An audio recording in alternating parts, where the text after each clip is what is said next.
Hello friends, स्वागत है आपका हमारे चैनल फार्मा लेक्चर्स में। आज के इस वीडियो में हम बात करने वाले हैं बी फार्मा थर्ड सेमेस्टर के सिलेबस के बारे में। जैसा कि यहाँ पे आप देख ही सकते हो, टोटल आपके 5 सब्जेक्ट्स हैं जिनके आपके एक्सटर्नल एग्जाम होंगे। तो जिसमें फर्स्ट है BP301T जो कि सब्जेक्ट कोड है और सब्जेक्ट नेम है फार्मास्यूटिकल ऑर्गेनिक केमिस्ट्री 2। नेक्स्ट जो है वो है BP302T और यह है फिजिकल फार्मास्यूटिक्स 1। नेक्स्ट जो है वो है BP303T pharmaceutical microbiology, BP304T pharmaceutical engineering and जो लास्ट है वो है KVE401 universal human values and professional ethics. तो टोटल यहाँ पे 5 सब्जेक्ट्स में आप स्टार्टिंग के जो ये 4 सब्जेक्ट्स देख रहे हो ना, ये तो आपके 75 मार्क्स से एक्सटर्नल एग्जाम होंगे और जो 25 मार्क्स बच जाते हैं वो आपके इंटरनली आपको मिलते हैं। लेकिन ये जो लास्ट वाला देख रहे हो ना, यूनिवर्सल ह्यूमन वैल्यू वाला, इसके आपको डायरेक्ट 100 मार्क्स का पेपर होगा, जिसमें 50% जैसे बाकियों में इम्पॉर्टेंट होता है वैसे इसमें भी कंपलसरी है 50% लाना, यानी 100 में से 50 कैसे भी लेके आना है, तभी आप इसमें पास आउट हो पाओगे। तो ये हो गया।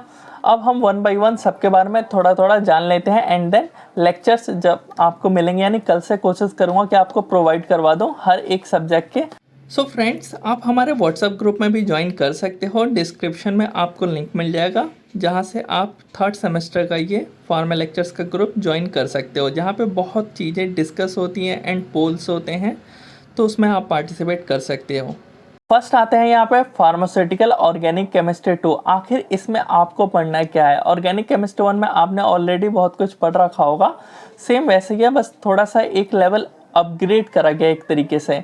मेनली इसके अंदर पढ़ना क्या है, जैसे यहाँ पे फिनॉल, एरोमेटिक अमीन, एरोमेटिक एसिड्स, ये सब जितने भी आप देख रहे हो ना, मेनली आपके जो ऑर्गेनिक कंपाउंड्स होते हैं, इन पे कोई भी हम सब्स्टिट्यूएंट जब ऐड करते हैं तो क्या इफ़ेक्ट हमें दिखता है। जैसे कि एक नॉर्मल सा बेंजीन ले लो, बेंजीन के ऊपर एक हम सब्स्टिट्यूएंट यानी OH ग्रुप जो है ऐड कर देंगे, तब क्या होगा? तब वो बेंजीन नहीं कहला करके वो फिनाइल कहलाएगा, यानी फिनॉल वो बन जाएगा। तो यही है। और उसके जो ऑर्गेनिक कंपाउंड्स है उनके यूजेस के बारे में, केमिकल रिएक्शंस के बारे में, मेनली जो आपको पढ़ना है वो स्ट्रक्चर्स के बारे में। तो इन सब में यही सारे आपको पढ़ने हैं। इसके अलावा जो है यहाँ पे आप पढ़ सकते हो एक एक करके। यूनिट सेकंड के अंदर एसिडिटी, बेसिसिटी, और यूनिट थर्ड जो है वो है फैट एंड ऑयल्स। मेनली जैसा कि अभी आपको बताया था, जो रिएक्शंस है उनको पढ़ना होगा, जिसमें आपके हाइड्रोलिसिस, हाइड्रोजिनेशन, सैपोनिफिकेशंस, ये सारे आते हैं। और पॉलीन्यूक्लियर हाइड्रोकार्बन्स आपको पढ़ना है यूनिट 4 के अंदर। जो इम्पॉर्टेंट अगर मैं आपको बात करूँ तो जो मोस्टली क्वेश्चन बनेंगे यूनिट 1 से बनेंगे, यूनिट 2 से बनेंगे, थर्ड एंड फोर्थ, ये जो यूनिट है ना, यहाँ से सब कम से कम क्वेश्चंस बनते हैं और लास्ट वाले यूनिट से बनते हैं। तो फर्स्ट, सेकंड और लास्ट यूनिट पे जितना ज़्यादा आप टॉपिक कर सकते हो कोशिश करो कंप्लीट करके जाओ, एंड यूनिट थर्ड फोर्थ में लिमिटेड टॉपिक्स करके जाओ। तो ये इस तरीके से आपको पढ़ना है। लास्ट यूनिट जो है ऑर्गेनिक फार्मास्यूटिकल ऑर्गेनिक केमिस्ट्री 2 का, इसमें मेनली आपको थ्योरीज के बारे में पढ़ना है। बहुत इंटरेस्टिंग है और बहुत ही ईजी है, चाहे आप कोई भी यूनिट उठा के देखो। वैसे लास्ट यूनिट जो है यहाँ पे आप देख सकते हो, BS स्ट्रेन थ्योरी हो गया, उसके लिमिटेशंस पढ़ोगे, कॉल्सन एंड मॉफिट्स मॉडिफिकेशन पढ़ोगे, सेक्चर्स मोहर्स थ्योरीज पढ़ोगे। तो ये सारे आपको पढ़ने हैं। और लास्ट जो टॉपिक है रिएक्शंस, जो कि साइक्लोप्रोपेन एंड साइक्लोब्यूटेन है, इसके बारे में पढ़ना है। नेक्स्ट आते हैं हम फिजिकल फार्मास्यूटिक्स पे। फिजिकल फार्मास्यूटिक्स के अंदर सॉल्युबिलिटी के बारे में आपको पढ़ना है यूनिट 1 के अंदर की। जो सॉल्युबिलिटी होती है, gas in liquid, liquid in liquid, mechanisms के बारे में पढ़ोगे, क्या क्या पैरामीटर्स होते हैं सॉल्युबिलिटी के। तो ये सारे यूनिट 1 के अंदर आपको देखने को मिलेगा। रियल सॉल्यूशन क्या होता है। और यहाँ पे यूनिट 2 के बारे में अगर हम बात करें तो जो स्टेट्स ऑफ मैटर होते हैं, सॉलिड, लिक्विड और गैस, तो इन तीनों के बारे में पढ़ना है। इनके कन्वर्जन्स के बारे में पढ़ना है कि कैसे सॉलिड से लिक्विड और लिक्विड से गैस, सॉलिड से डायरेक्ट गैस कैसे फॉर्म हो रहा है, कन्वर्जन्स। इसके अलावा फिजिकल केमिकल प्रॉपर्टीज के बारे में आपको पढ़ना है। और सरफेस एंड इंटरफेशियल टेंशंस पे आते हैं, जो कि यूनिट थर्ड है। इसके अंदर भी आपको देखने को मिलेगा सॉलिड एंड लिक्विड के बीच में क्या कौन सा इंटरफेशियल लगता है। तो ये सब HLB स्केल के बारे में इसके अंदर आपको जानने को मिलेगा। डिटर्जेंसी के बारे में आपको जानने को मिलेगा। तो मेन यही सब है। जैसे कि आप सिंपल से एक एग्जांपल ही ले लो कि आपका जो ड्रेस है इस पर जब भी ऑयल वगैरह गिर जाता है तो हम क्या करते हैं, हम डिटर्जेंट यूज़ करते हैं। तो जो डिटर्जेंट जो हम यूज़ कर रहे हैं ना, वो एक तरीके से जा कर के बाइंड हो जाता है जो दाग लगे हुए रहते हैं ना उनके साथ, और उनको खींच लेता है। ये आपको डिटेल में जानने को मिलेगा इस थर्ड यूनिट के अंदर। आई होप आपको अच्छे से समझ आ रहा होगा। नेक्स्ट यहाँ पे यूनिट 4 जो है कॉम्प्लेक्सेशन एंड प्रोटीन बाइंडिंग। तो यहाँ पे अच्छे से आप समझोगे कि कैसे जो ड्रग है हमारे बॉडी के अंदर कैसे ये बाइंड होता है। प्रोटीन बाइंडिंग के बारे में आपको जानने को मिलेगा, क्रिस्टलाइन स्ट्रक्चर्स और एमॉर्फस, ये सब आपने पढ़ा होगा ऑलरेडी, और यहाँ पर भी थोड़ा थोड़ा आपको जानने को मिलेगा। जो लास्ट यूनिट है यूनिट 5 वो है pH buffer and isotonic solutions के बारे में आपको जानने को मिलेगा इसके अंदर। तो वो हम उस टाइम पे और भी अच्छे से देखेंगे, और ये बहुत जल्दी कंप्लीट होगा। फिजिकल फार्मास्यूटिक्स में बिल्कुल भी टाइम आपका लगेगा नहीं।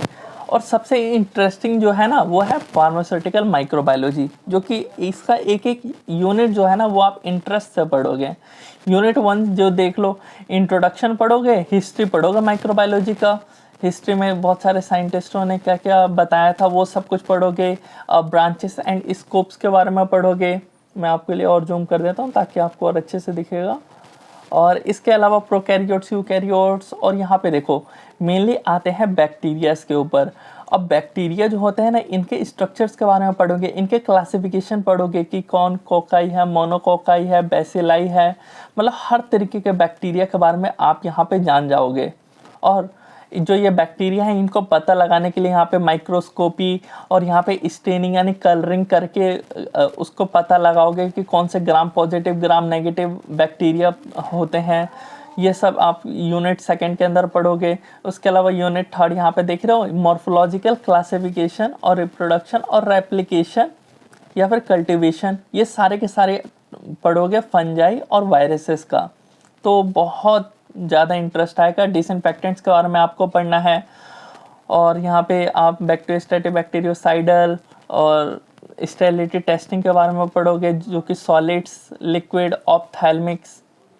अब यहाँ पे टेस्टिंग हो रही है, मतलब कि जो प्रोडक्ट्स हैं, जो भी जो टैबलेट होता है वो सॉलिड्स में ही होगा, लिक्विड प्रिपरेशन लिक्विड्स में आ गया, ऑप्थैल्मिक्स यानी आई ड्रॉप्स वगैरह के बारे में आ गए।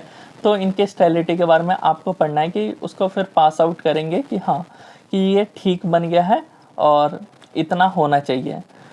नेक्स्ट जो यूनिट है यूनिट 4 के अंदर असेप्टिक एरिया के बारे में पढ़ोगे, और जो असेप्टिक एरिया है क्या क्या सोर्सेस ऑफ कॉन्टामिनेशन हो सकते हैं, कि जहाँ पे आप काम कर रहे हो वहाँ पे क्या क्या कॉन्टामिनेशन होने के चांसेस है, किन किन वजह से, तो उनको रोकने के लिए क्या क्या करना है, वो सब कुछ आपको इसके अंदर पढ़ना पड़ेगा। और जो इसके अंदर लास्ट यूनिट जो है वो है टाइप ऑफ स्पॉइलेज, यानी जो माइक्रोबियल स्पॉइलेज है, यानी बैक्टीरिया की वजह से हो रहा हो या ईस्ट या मोल्ड की वजह से, यानी जो कि हमारा फार्मास्यूटिकल प्रोडक्ट है ना वो डैमेज हो रहा है इन चीज़ों की वजह से, तो उसको रोकने के लिए आपको इसके अंदर पढ़ना पड़ेगा। जो नेक्स्ट हम बात करें फार्मास्यूटिकल इंजीनियरिंग के बारे में, तो ये थोड़ा सा लेंदी मैं इसको बोलूँगा, आपको इंटरेस्ट यहाँ पे भी आएगा लेकिन थोड़ा सा लेंदी है क्योंकि टॉपिक्स बहुत सारे हैं, बस इसी वजह से मैं बोल रहा हूँ। बिकॉज यूनिट 1 के अंदर ही आप देख low flow fluid, size reduction, size preparation. तो पहले ये बताता हूँ इसके अंदर पढ़ना क्या है। फार्मास्यूटिकल इंजीनियरिंग को ही यूनिट ऑपरेशंस बोला गया है, और इसके अंदर क्या पढ़ना है, जो भी फार्मास्यूटिकल इंडस्ट्री है उसके अंदर आपको भी पता है बहुत सारे जो है वो इक्विपमेंट्स हैं, और जो इक्विपमेंट्स है वो कैसे काम करते हैं वो यहाँ पे आपको जानने को मिलेगा। मेनली भरा पड़ा है इक्विपमेंट से, जितने भी आपके फार्मास्यूटिकल इंडस्ट्री के अंदर इक्विपमेंट्स है, चाहे वो साइज रिडक्शन के मशीनें हो, साइज सेपरेशन के मशीनें हो, या फिर यहाँ पे इवापोरेटर्स हो, यहाँ पे डिस्टिलेटर्स हो, यानी डिस्टिलेशन के अंदर आप पढ़ोगे कैसे करेंगे, ड्रायर्स हो सुखाने के लिए, या फिर मिक्सिंग मशीनें हो। तो जैसे कि यहाँ पे आप देख सकते हो नेम इसी के अंदर है, ये सारे के सारे उनके प्रिंसिपल, कंस्ट्रक्शन, वर्किंग, ये सारी चीज़ें आपको पढ़नी है इसके अंदर। आखिर उनका क्या ऑब्जेक्टिव है, क्या एप्लीकेशन है, किन किन फैक्टर से वो अफेक्ट हो सकता है, जो मिक्सिंग कर रहे हो या ड्राइंग कर रहे हो, ये सारी चीज़ें ही तो आपको पढ़नी है। मशीनों के बारे में, उनके SOPs, स्टैंडर्ड ऑपरेटिंग प्रोसीजर्स, कैसे उसको ऑपरेट करना है। और यूनिट 4/5 भी यही है कि फिल्ट्रेशन और सेंट्रीफ्यूगेशन, फिल्ट्रेशन वही फिल्टर कैसे करना है आपको। और यहाँ पे जो नेक्स्ट है unit 5 material of pharmaceutical plant construction, corrosions and in preventions, कैसे कोरोजन्स को जो है वो प्रिवेंट यानी रोकना है कि वो कोरोजन ना हो।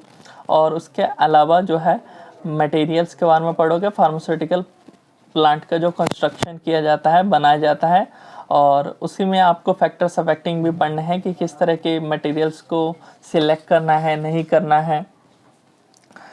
नेक्स्ट और जो लास्ट है वो है universal human value and professional ethics. इसके अंदर मेनली आपको मॉरल्स के बारे में पढ़ना है, ह्यूमन वैल्यूज़ के बारे में पढ़ना है, इथिक्स के बारे में पढ़ना है, जैसे कि ट्रुथ हो गया, आपको एक सोसाइटी के अंदर कैसे रहना चाहिए, कैसे बिहेव करना चाहिए, वही सब यहाँ पे आपको पढ़ना है। जैसे कि यहाँ पे ट्रस्ट यानी जिसको हम विश्वास कहते हैं, रिस्पेक्ट यानी सम्मान कहते हैं, और बहुत कुछ आपको मतलब यहाँ पे जानने को मिलेगा। सेल्फ के बारे में, बॉडी के बारे में, सुख सुविधा। तो मेनली जो ये universal human and professional ethics है, इसमें सभी को ना खुद से आंसर बना के लिखना है। इसमें ये नहीं है कि आप कहीं से भी नोट्स लो, मतलब कि पढ़ के उसको रट्टा मार के आप जाओगे तो हो पाएगा, नहीं, ऐसा बिल्कुल नहीं हो पाएगा। इसको आपको क्या करना है, जो भी लास्ट ईयर्स के क्वेश्चन पेपर्स में क्वेश्चन आए हैं उनको बस आपको एनालाइज करते हुए अपने से खुद से बुलेट पॉइंट्स यानी एक एक लाइन के पॉइंट्स बना लेने हैं हर एक टॉपिक्स पे जो लास्ट 5 ईयर्स के आए हुए हैं। 5 नहीं तो 2-3 ईयर्स के भी कर लेना, और सब में मतलब आंसर भर के आना होता है। जितना आप भरोगे उतने बेटर मार्क्स आप पाओगे इसके अंदर। ऐसा नहीं होगा कि आपको जो है फेल कर दिया जाएगा अगर आप पूरा पेपर भर के आते हो। इसमें खास तौर पे इसमें, बाकी पेपर्स का मैं नहीं कह रहा, बाकी पेपर्स में आपको पढ़ना है, लेकिन इसमें जो है आपको जितना है उतना आप भरो, क्योंकि इसमें आपको खुद अपने से रिलेटेड वो लिख के आना है आंसर को कि क्या आप समझ पा रहे हो उस टॉपिक के रिगार्डिंग। तो ये हो गया इसके बारे में human value and professional ethics, और यहाँ पे कंप्लीट होता है। और जल्दी ही आपको लेक्चर्स मिलना स्टार्ट हो जाएगा कल परसों से। तो मिलते हैं नेक्स्ट वीडियोस में।